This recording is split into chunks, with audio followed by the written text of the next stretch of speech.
तर नमस्कार मित्रांनो, आज रिझल्ट लागला आहे पंचायत समितीचा अख्ख्या महाराष्ट्रामध्ये.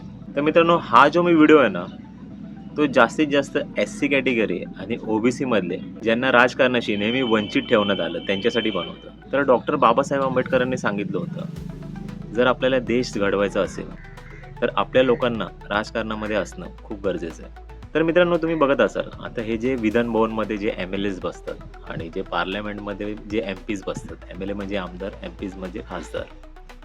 तर मित्रांनो, हे जे एम-एल-एज असतात, हे जास्तीत जास्त कोणत्या कम्युनिटीजमधले असतात? मॅक्झिमम मला वाटतं 70-80% ओपन कॅटेगरीमधले असतात, राईट? जनरल कॅटेगरीमधले. आणि 15 ते 20% जास्तीत जास्त ओ-बी-सी किंवा एस-सी कॅटेगरीमधलेच असतात, आमदार किंवा खासदार. तर ह्यामध्ये तुम्ही कधी बघितलं का एस-सी कॅटेगरीमधले किंवा ओ-बी-सीमध्ये जास्तीत जास्त निवडून आलेली कॅन्डिडेट असं कधी बघितलं एस-सीमधून? नसेल पाहिलं. आणि जरी असतील तरी त्यांची संख्या खूप कमी असते. तर हे असं का होतं?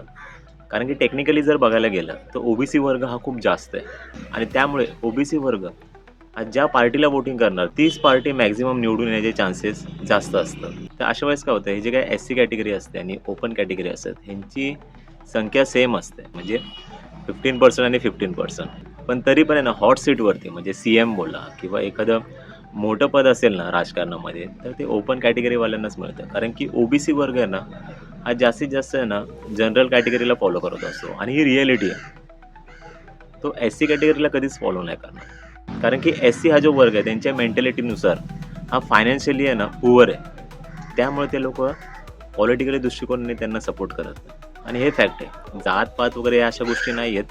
असतील तरी त्या थोड्या प्रमाणात असतील. पण मेन रिझन हेच आहे. आता तुम्ही बघा, पारसी कम्युनिटीज बघा किंवा तुम्ही सिंधी कम्युनिटीज बघा किंवा हे जे काही रेअर कम्युनिटीज आहेत हे पण खूप कमी आहे एस-सी एस-टी सारख्याच.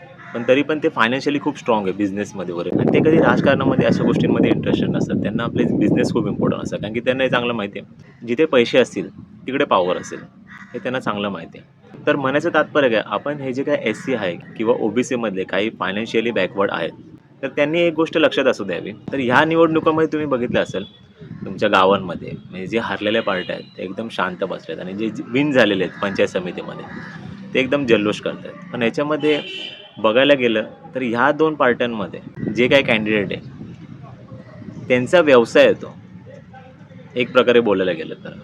ते त्यांच्याच मुलांना वगैरे राजकारणामध्ये आणणार आणि पुढे ही सिस्टम चालू राहणार. आपल्याला काय मिळणार त्यातून? आपल्याला काय मिळणार त्यातून? ह्या गोष्टीचा विचार केला पाहिजे.